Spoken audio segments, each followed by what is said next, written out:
Hey, it's Michelle Butt, and guess what? It's time for the first Fun Fact Friday of 2018. And today I wanted to talk to you a little bit about where certain legends might come from. So if you recall, on January 1st, not too long ago, the first moon of the new year was actually a full moon. And every time there's a full moon, I always automatically think of those great werewolf legends. And I think, where did that come from? Who has such a great imagination to make all of that characteristics of something like becoming something else in the moonlight happen, and why just around the full moon? And I thought perhaps someone way back was inspired by what actually happens to some people in real life. And so what I've been noticing over the last few full moons actually is that the people in my life who have lots of royal or captivator characteristics in them are very much affected by the full moon.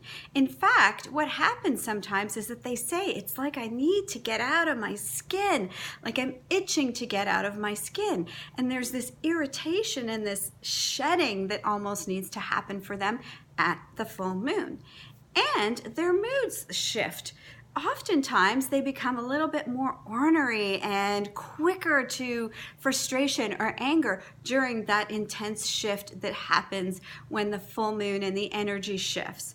And so potentially the reason we have werewolf legends is because we have very sensitive people whose moods and behaviors and feelings shift so much that in describing them, people with great imaginations, perhaps some sages, created this elaborate story and legend to explain what was really happening in the environment. And so people don't actually become new creatures and go out looking for blood and needing to eat other things or whatever werewolves do, but it does represent some of the shifts that can happen and the switches in people based on the energetics. So perhaps that's where werewolves come from, examples from us and those really sensitive royals and captivators in our world.